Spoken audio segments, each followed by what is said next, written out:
Last time, welcome everybody. Last time, a fortnight ago, we talked about the farmer's mindset, and it was about understanding the needs, their pain points, and their motivations.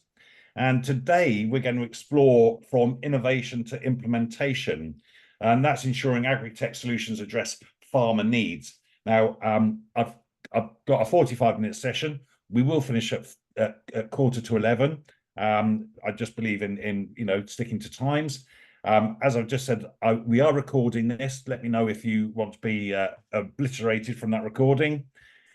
So let's start the ball rolling. My name is Daniel Bennett. I run a business called DNA Business Development, and I work with businesses, ambitious businesses in the agricultural sector, helping them grow by finding and securing customers for them. I'm based in Cheshire, but I work from Aberdeen to Hampshire at the moment. So look, what I'd really like to do is just whip around the room, just for everyone just to say hello and just say what your name is and where you're from, and just so we get a feel for the room. Because remember, this is an interactive session, I really value your input, and I think everybody else would. So let's start with Eamon, please. I am Eamon Ruffley. I'm based in Brampton, just outside Carlisle, just up near the Scottish border. Great, thanks, Eamon. And what do you do? Well, I'm a mature ag student at the moment, but I'm also dabbling in. I have my own little business venture as well, which is at the moment is sort of helping farmers with SFI and forestry type applications, because I seem to have developed a knack for understanding and interpreting government paperwork. Brilliant. Thanks, Eamon. Brilliant. I'm just going in the order on my screen. So, Manish, you're next. Good morning, everyone. My name's Manish. I'm based in Leicester. I'm an accountant. Boo. But I'm very much interested in making connections with everyone, and I do take a sort of interest in the farming sector. Great stuff. Thanks, Manish. Obviously, some people have turned the cameras off. I'll still shout you out. Remember to unmute. Rupert, you're next. Yeah, hi, my name's Rupert. I'm based in London.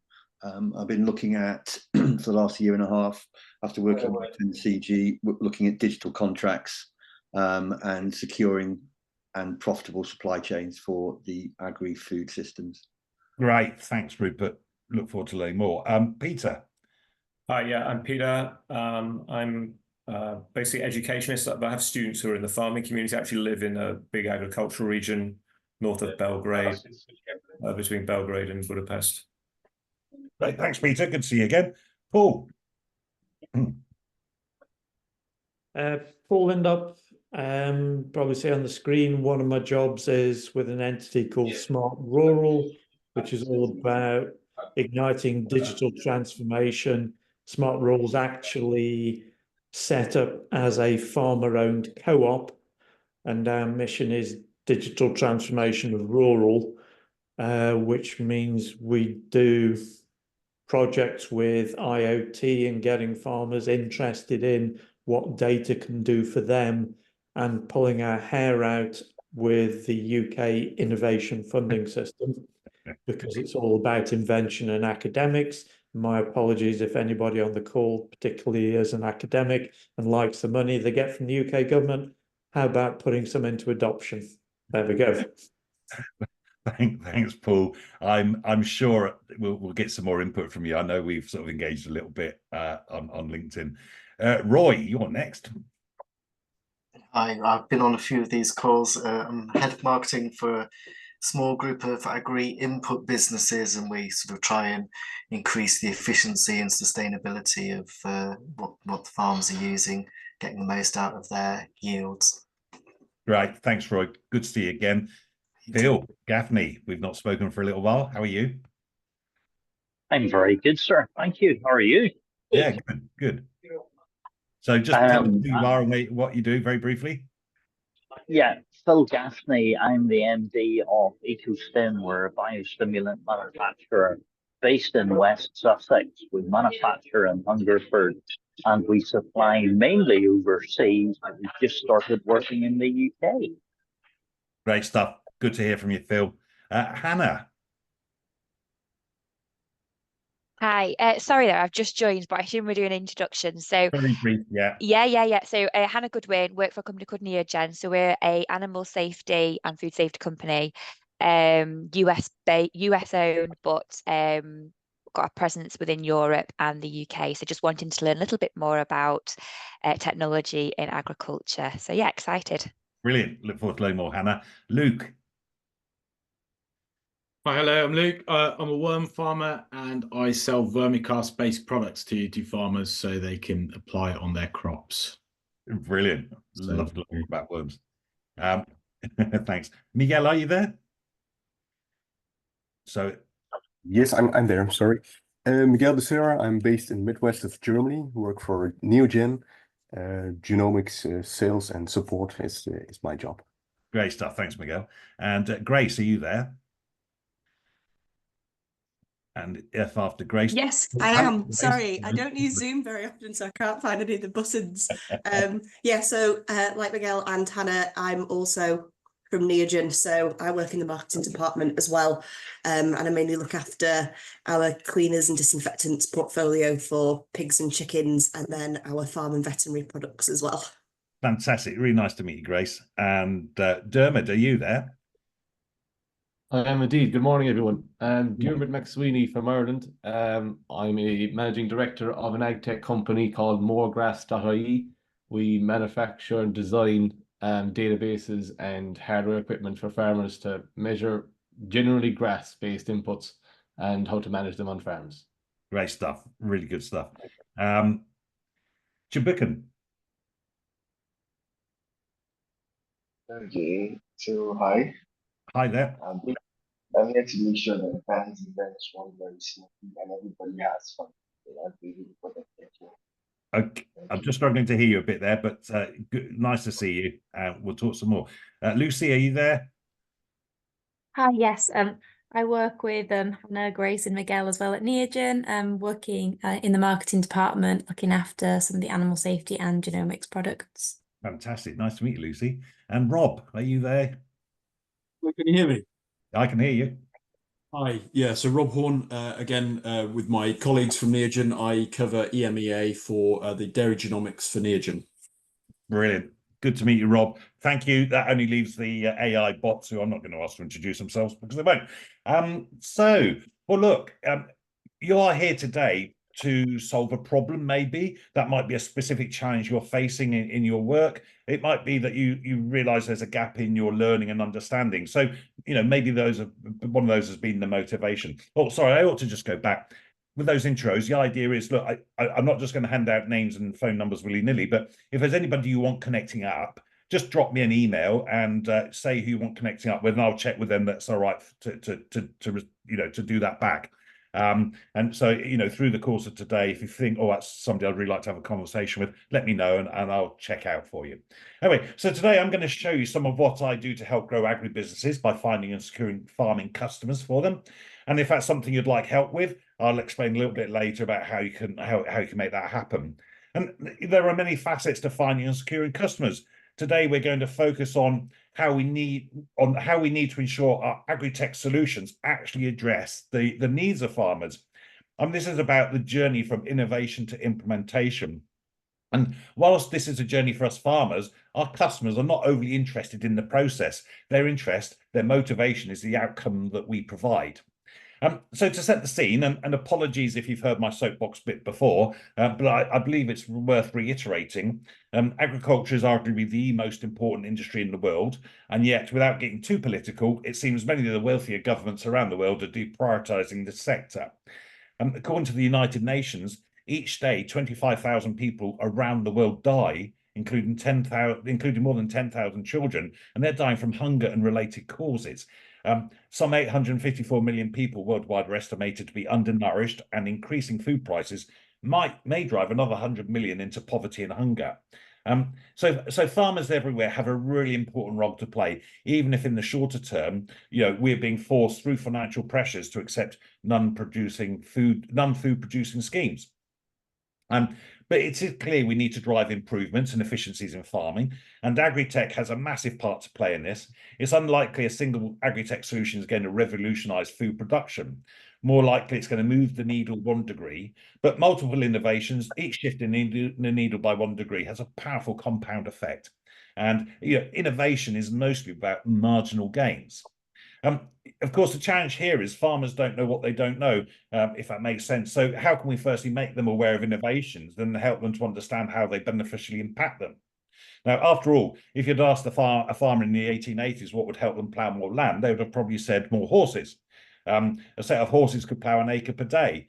They had no concept that back then that 100 years later a tractor would be able to plough an acre in about 15 or 20 minutes. Martin Birdsfield last time pointed out that actually back in the 1800s, farmers couldn't imagine not ploughing at all. So with the advent of direct drilling and minimal cultivation, the farmers back then probably would have no concept that instead of growing food on good arable land, we're now planting birdseed mixes. Hey, funny old world. And that's why it's really important that we understand farmers' needs, pain points, and motivations. Understanding this means we're in the best possible position to help them. So the concept behind the Agri-Tech Marketing Mastermind is to share ideas, get creative, explore what's worked for you and not worked for you. What has worked for you and what's not worked for you. This is definitely an interactive session, assuming no one is still in their pajamas. Cameras on is great, but obviously understand you can't all do that. Keeping this informal. This is not about me doing death by PowerPoint. There isn't any PowerPoint, in fact. And in this group, we have a wide range of marketing and agricultural experience and knowledge. But I believe we're all students and we're all teachers. You could argue that the true test of learning something is being able to teach it to others. So I hope we can all help each other. It's possible you might perceive you have a competition in the room. How much more powerful is collaboration than competition? So the concept is to introduce an Agri-Tech marketing topic each session and have a short talk about it. Then we open the floor to everyone to share a challenge or a stretch, and between us, feedback, thoughts, and ideas. The reality is you're as likely to learn as much hearing others' challenges as you are sharing your own.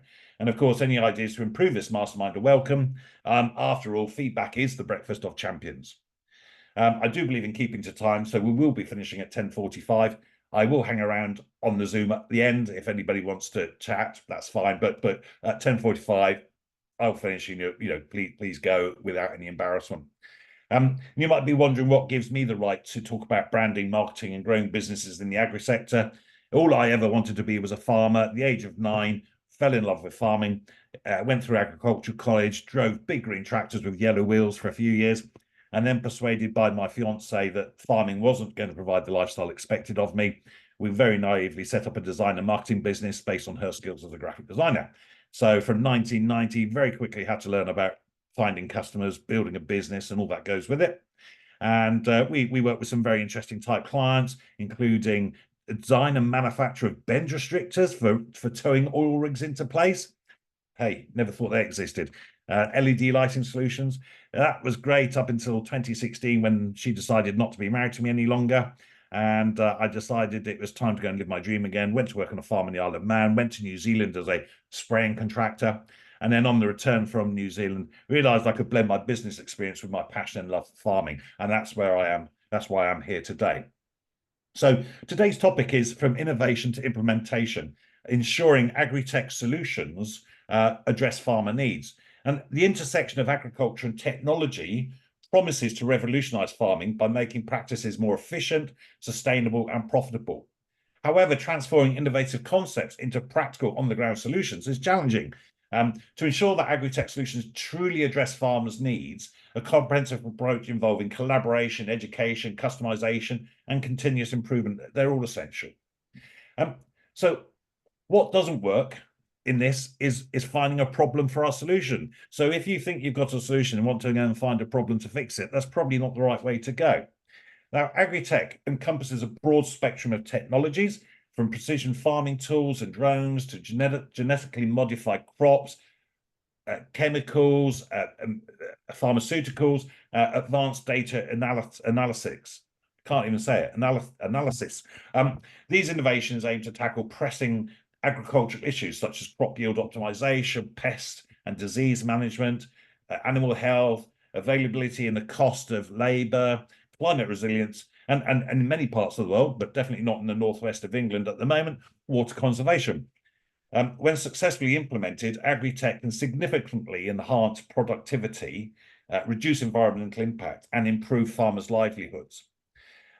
So to understand farmers' needs, the journey from innovation to implementation begins with understanding the diverse needs of farmers. I mean, these needs can vary significantly based on factors such as geographical location, crop type, stocking, farm size, economic conditions. For instance, farmers in developed countries might prioritize automation and data analysis, while those in developing regions might need affordable tools to address basic challenges like irrigation and pest control. And to bridge this gap, tech developers must engage directly with the farming community. And this engagement can take the form of surveys, field visits, collaborative workshops, allowing developers to gain insights into the daily realities and specific pain points of farmers. This user-centric approach ensures that solutions are not only technology advanced, but also practically applicable. And of course, engaging farmers is not always easy. And sometimes the best tactics are the oldest ones. A bit of bribery goes a long way. The promise of a bacon sandwich or a pie and a pint, all help to actually get those conversations going. However, it's not simply asking farmers what they want. Back to the ploughing analogy I mentioned earlier, we have to find out what their problems are. And I think a useful framework for this is we use an acronym SPICED, S-P-I-C-E-D, where S is for situation. The situation defines the tools, people, industry, and landscape of the farm. Situation questions help you understand the size of the opportunity, the tools they use, and other factors determine whether you can help. The P is for pain. Pain addresses the acute challenges and frustrations the farmers have. These can sound like emotional issues caused by their current processes or desired improvements in workflow, or rational issues affecting the farm as a whole, like cash flow, costly mistakes, and probably the biggest, time. Some particular questions that might help to unearth the farmer's pain points. What do you hate doing most? What costs you most money? Where is the most waste created? And what is the hardest task you do? I is for impact. So impact questions reveal the core business objectives that your solution can help solve. Rational impacts typically fall into one of three categories. That's increasing revenue, decreasing costs, or improving the user experience. But don't forget about the emotional impacts that your solution can solve for the farmer or on an individual level. So the C and the E come together for critical event. So uncovering critical events requires recognizing similar patterns revealed by other farmers to help you figure out the time and events that matter to your farmer. Oftentimes, we confuse our critical event with what the customer actually is driving towards. If you discover an event or a date that the prospect says is important, test how urgent it is by asking, what happens if you miss that date? And then D in SPICED is for decision. You need to understand your farmer's decision process. Who else is involved in the decision making? Often employees. It could be family. It could be consultants. And what is the decision criteria? Depending on the scope and size of the deal, you may need to map out your farmer decision process. And this requires understanding who needs to be involved and all the approvals and steps involved in that process. You also need to understand the criteria by which your farmer will evaluate any potential solution. And we need to now look at a collaboration across sectors. The next step in the progression from innovation to implementation is fostering collaboration between various stakeholders, including tech companies, agricultural experts, government agencies, Paul, you mentioned them, and non-governmental organizations, the NGOs. Governments can play a pivotal role by creating policies that support innovation and providing funding for research and development. NGOs can facilitate the introduction of new technologies to smallholder farmers, particularly in remote areas. For example, partnerships between tech firms and agricultural cooperatives can help customize solutions tailored to local conditions. Agriculture experts can provide valuable insights into animal and crop specific requirements and best practices, ensuring that the technology aligns with the agronomic principles. Now, I have mentioned don't go looking for a problem that your solution fixes. However, we can learn much from other industry sectors. And there is many opportunities for transferable technologies, and it's about recognizing these. And that again comes from understanding our farmer customers. I thought an example here, this is a really underwhelming tube which contains feldspar minerals. This is an Aquapulse product. And actually, this was developed by Centrica, the British gas owners. They asked their business development team to come up with a way of improving the heating efficacy of water. And so actually they ended up in Chicago and came across this, where basically the minerals in this tube break down the minerals in water to nanoparticles. And in that way, actually, it improves it will heat quicker, so it takes less energy. They went back to the board and said, we've got this fantastic product. It's going to mean less gas to heat. It means that the boilers will stay in better condition and they will last longer. And the board said, well, why do we want that? Because we want to sell more gas, we want to sell more boilers, we want to sell more maintenance contracts. So actually, the technology was transferred into farming. So actually, for example, dairy cows typically drink 100 litres of water a day to produce 30 litres of milk. But actually, by improving their water quality and a very organic, simple process, cows drink more water, they produce more milk. So we can transfer this technology. We need to think about education and training. Introducing new technologies into farming practices necessitates a robust education and training framework. We've got to equip farmers with knowledge and skills to effectively use these tools. I mean, I use the analogy of a spreadsheet. If we probably all use Excel, and we probably use no more than 5% of its capabilities. It's the same often with technology on farms. How can we actually get farmers to use the whole benefit of it? And training programs need to be accessible and practical. Farmers are practical people. And we do need to consider levels of literary and technical proficiency. And using visual aids, hands-on demonstrations can be particularly effective. Additionally, creating support networks where farmers can share their experiences and solutions can foster a community of practice, enhancing the overall impact of technology. So one of the key challenges is implementing agri-tech solutions is the customization. A one-size-fits-all approach is unlikely to succeed given the diversity of agricultural practices and environmental conditions. Solutions need to be adaptable to different scales of operation, right from the smallholder farms to the large agri-businesses. And for smallholder farmers, affordable and low-maintenance technologies are crucial. Simple tools like solar-powered irrigation systems or mobile-based advisory services can have a significant impact. Conversely, larger farms may benefit from advanced technologies like autonomous machinery and sophisticated data and analytics platforms. Now, so scalability is an important factor. Technologies need to be scalable to ensure widespread adoption. This requires robust infrastructures, such as reliable internet connectivity and power supplies. Governments and private sector players can collaborate to build these infrastructures, ensuring that even the most remote farms can benefit from technological advancements. We've got to address, excuse me a second. We've got to address socio-economic barriers. These can impede the adoption of agri-tech solutions. High initial costs, lack of access to credit, resistance to change are common challenges. And to overcome these barriers, innovative financing models such as microloans and pay-as-you-go systems can be introduced. These models make it easier for farmers to invest in new technologies without bearing the full financial burden up front. Moreover, fostering a culture of innovation and openness to new practices within farming communities is essential. This can be achieved through awareness campaigns and success stories highlighting the tangible benefits of agri-tech solutions. Peer influence plays a significant role. When farmers see the positive outcomes experienced by their peers, they're more likely to adopt new technologies themselves. And finally, the impact of agri-tech solutions must be continuously measured and analysed. As Peter Drucker said, if you don't measure it, you can't manage it. This involves not only assessing the direct benefits, such as increased crop yields and reduced input costs, but also evaluating broader socio-economic environmental impacts. Feedback loops should be established to gather data from farmers and other stakeholders to enable ongoing refinement and improvement of the technology. Technology developers should adopt an iterative approach where solutions are regularly updated based on user feedback and changing conditions. This ensures that agri-tech solutions remain relevant and effective over time.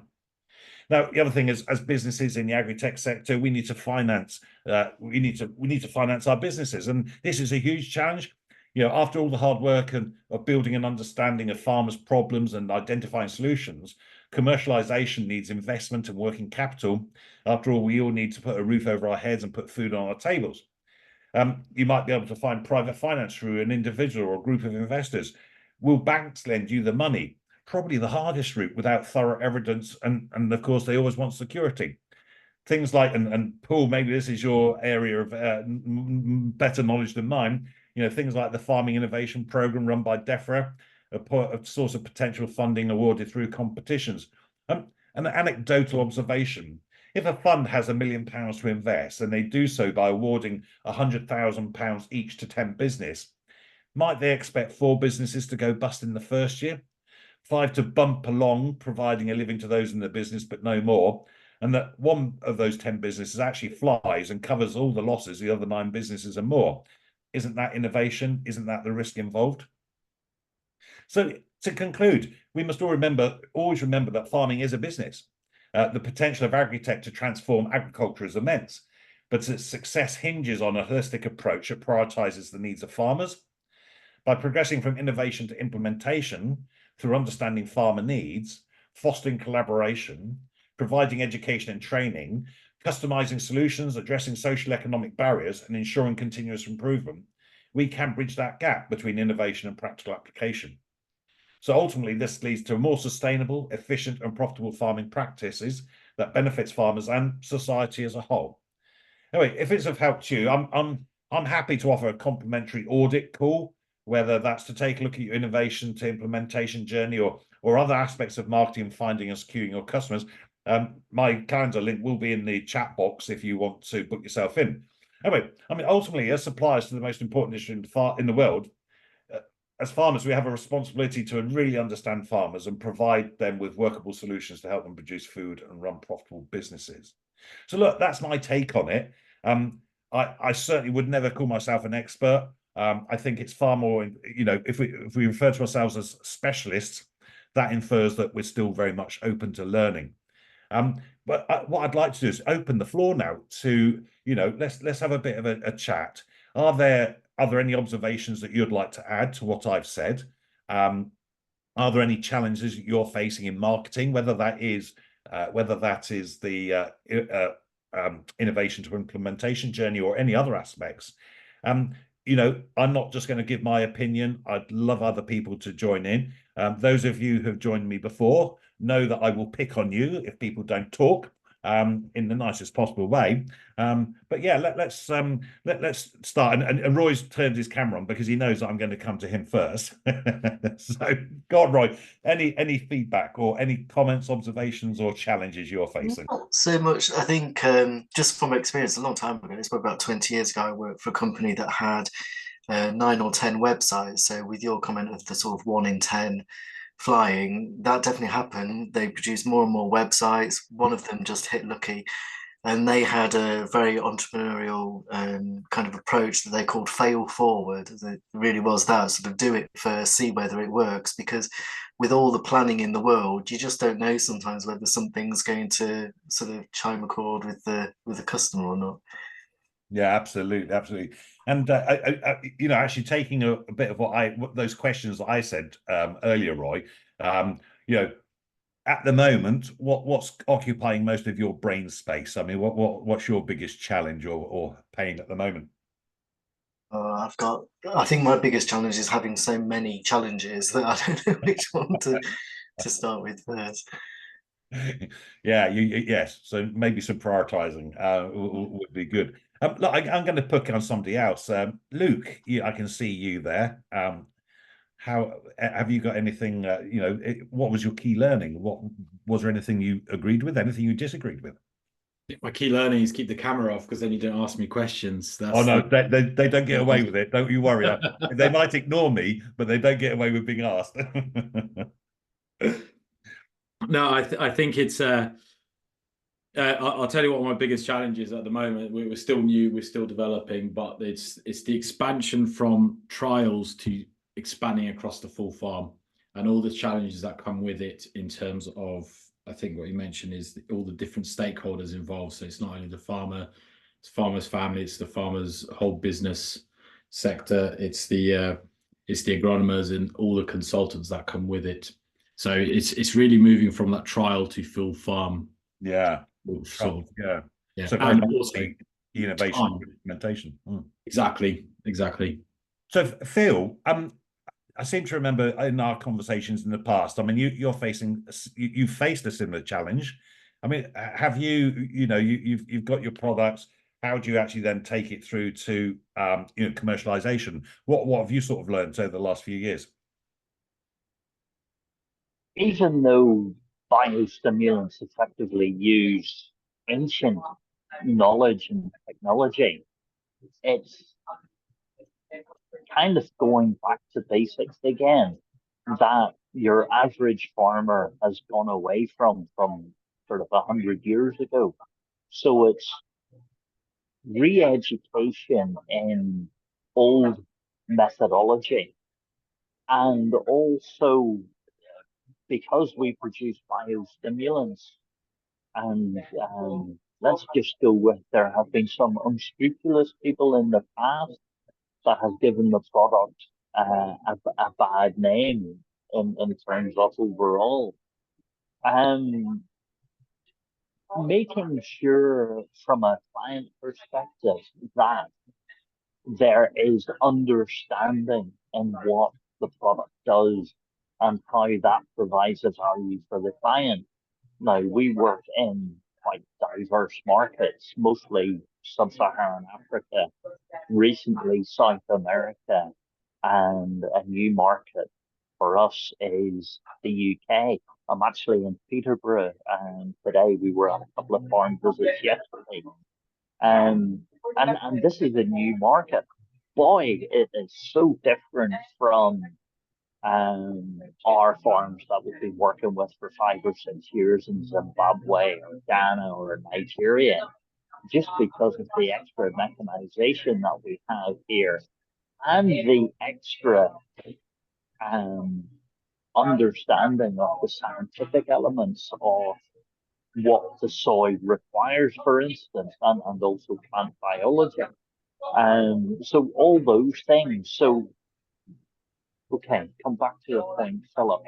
I guess making sure that the potential customer easily understands the so what of the product. You know, we've all got features and benefits, and all the salesy people will say, you know, make sure they know your benefits rather than the features. But it's actually the so what that makes the difference. Yes, you know. So something that you said earlier on, you know, in your what you're doing, and this applies to a lot of innovations, is you know, in the past the snake oil approach, and how do you overcome that perception that actually, this product, it is snake oil, it's not really real, but actually, as you say, Phil, you know, so what is it that you really, you know, what is your point, and why should anybody really care?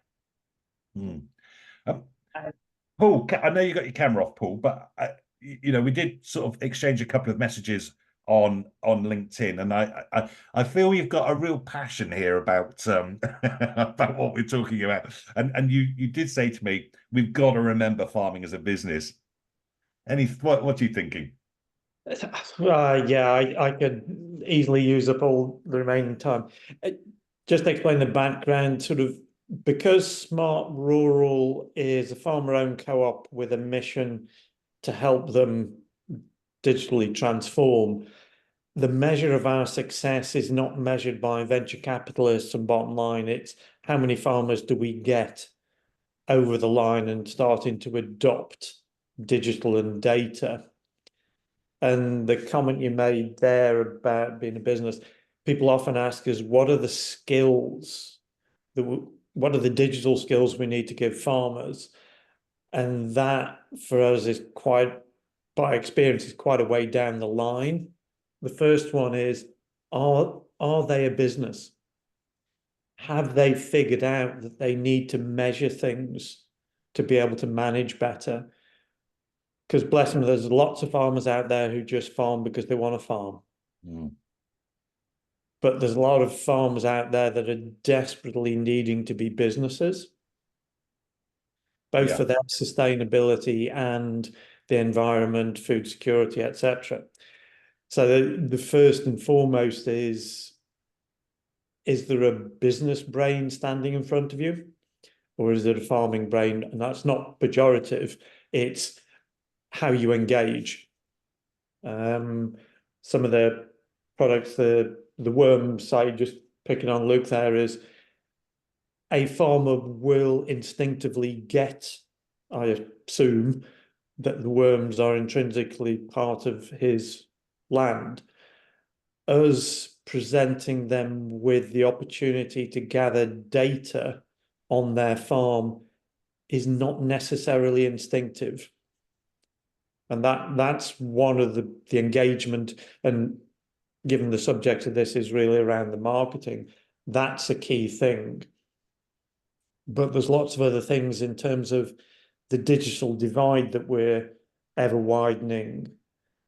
Because as tech companies, if you're a data tech company backed by a VC, I will put money on it that you're always going back to the same innovators on the bell curve. Because you have to turn the VC's money into a flip in a time frame that means you do not have time to go and find people in the early majority and pull them across the adoption chasm. Yeah. And therefore, the innovators are getting swamped with more and more innovation. They take some up, they get to be better companies, they move away from the rest of the bell curve. And so it's not just about laggards and Luddites. It's 95% of the curve is the wrong side, the digital divide and an adoption chasm. And that's what we particularly see. And the thing we always remind people is every farm, there's 50,000 farms in Scotland, and I bet not one of them is big enough to have a CTO. No, and it's not even a term I think that I hear used in farming. No. So having somebody on that farm whose mind is in a position that they have a digital or data strategy is extremely rare. That we refer to ourselves as a fractional CTO, because part of our role is to help farmers see the potential. Yeah. And I suppose the slight strange observation is, I mean, in some ways, farmers have adopted technology in a big way. You know, you look at things like GPS and you know, management of inputs, you know, variable inputs through satellite data and all sorts of stuff. And yet in so many other ways are so far behind. And I mean, I used to stab at a guess that maybe farmers are 10 to 12 years behind in terms of digital adoption. And I've got no evidence. That's just an opinion. And yet, you know, we've now got the likes of AI, and I don't mean artificial insemination. You know, that's one of the biggest hurdles. Talk about AI and farmers immediately think of something totally different. But artificial intelligence, how can that impact farming? It's starting to impact just about every industry there is. But you know, are we as an industry, are we ready for it? Are they ready for it? I don't know. Well, I think this is sometimes we try and make the distinction. Agri-Tech, if we give it a name, is where big money goes into and big impacts. So I would say that, yeah, self-steering tractors and stuff is Agri-Tech, using satellites, Agri-Tech. Technology in agriculture is an entirely different scale. If you're doing a repetitive job and you value time, the automation of that process can be with a battery-powered sensor. That isn't agri-tech. And if you refer to agri-tech as everything, it gets confusing. Technology in agriculture, putting a sensor on a gate to know that it's closed, putting a sensor on a water trough to know that it's not overflowing and it's got water in it, are things that give you time, because you don't have to go and do a job just in case. So there's technology in agriculture and there's agri-tech, and we try and talk about it differently because a lot of the big benefits for a farmer is just changing the process that he already does. He doesn't necessarily need to reinvent the technology on the farm. He just needs support in making his farming a better process. Yeah. Okay. Thanks, Paul, for your input. Really valuable. Now, look, I mean, we've got 5 minutes left, so I'm just going to pick on one more shy person, just to well, not to embarrass them, but Grace, are you there? Hello. Hello, Grace. How are you? Sorry to pick on you. You just Oh, it's okay. Oh, your name just stood out at me. So, have you got any thoughts, feedback, challenges? I think challenges that our marketing team face, I think this is a big one for me, is making sure our marketing messaging is actually resonating with the farmer and understanding if it is the farmer that we need to be targeting directly with our products. So like from a cleaners and disinfectants point of view, you know, is it the farmer that makes the decision who, you know, for his cleaning disinfectant on his farm? Is it the vet? Do they look for advice from the merchant? So that kind of channel really is a bit blurry to us. So I think sometimes we put together a campaign that we think is good and we're making sure it's going in the right publications and the right, say, online advertising as well. And then it isn't getting many results. So I think we think, is it an issue with the messaging? Are we targeting the wrong person? And I guess it's a bit of trial and error really to find out who we do need to be targeting. And then just making sure if our messaging is correct. So obviously if we put an advert out there and we're trying to target merchants, then a farmer might just read it and think, oh, this doesn't even apply to me because they're talking about, you know, a big bulk of order for needles, and I'm not going to, you know, buy as many as that at once. So they might miss that messaging when really that advert is for them as well, because obviously they can benefit from that. So I've worked at Neogen for nearly 2 years now, and it's still something that we're trying to work out and just make sure that we are hitting the right people with our campaigns. Great. Thanks for that, Grace. And I guess it's back to also, you know, your messaging, you know, it's about perceptions, isn't it? And yeah. if a farmer doesn't know something, then actually it's very hard to sort of say, well, this is what you need, when they can't connect the two up. Actually, by total coincidence, our next Agri-Tech marketing mastermind is sharpening your message, cutting through the noise to resonate with farmers. So hopefully we'll see you there in a fortnight. Thanks, Grace. Look, I'm really conscious of time, so you know I've heard some really good takeaways there. You know, Phil, you talked about you know having to battle with perceptions of previous what's gone before you, and so what is your point? Why should people care? Paul, you talked about you know giving this digital skills to farmers. They are businesses, but of course we've got farmers who think farming first rather than business first. And I liked your point about are we talking about agri-tech or are we talking about technology for agriculture? And I guess the one thing that innovation really is about solving is time. You know, time is something that we've all got going against us. And you know, Grace, you just finished there about your marketing message, and I say by some coincidence, our next Agri-Tech session is definitely about that. And also thinking about your avatar, and is it the farmer, is it the trade, who else is involved in that decision-making process? So look, our next Agri-Tech Marketing Mastermind is on the 6th of June at 10 a.m, sharpening your message, cutting through the noise to resonate with farmers. As I said earlier, if anybody wants a connection making, drop me an email and I will facilitate that with permission of the person you'd like to connect with. If you want to book a one-to-one call with me, you know, my Calendar links in the chat box. Just drop it in. You know, no pressure. I'm happy to help, just to chat. All about giving. And thank you for joining in this Agri-Tech Marketing Mastermind. I'll hang around for a short while if anybody's got any questions, but it is 10:45 on the dot. So it's time to say goodbye. Remember, hope is not a strategy. Goodbye. Thank you. Thanks, Grace. Bye. Bye-bye. See you now. Yes. Bye-bye. Thanks, guys.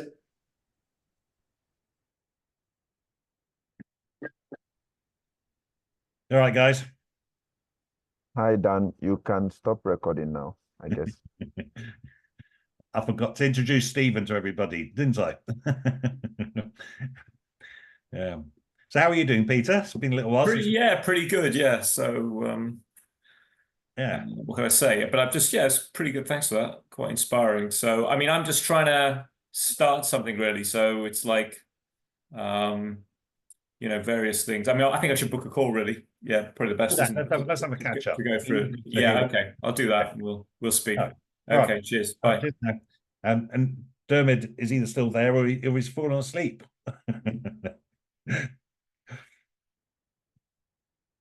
I think Dermot must have got distracted with something else. Okay. I will just remove. See you soon, Dermot.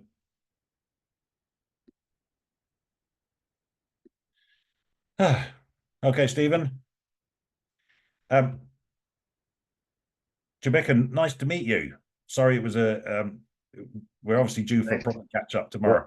Hi, Dan. You're still recording. Oh, am I? Yeah. No. Okay. Stop.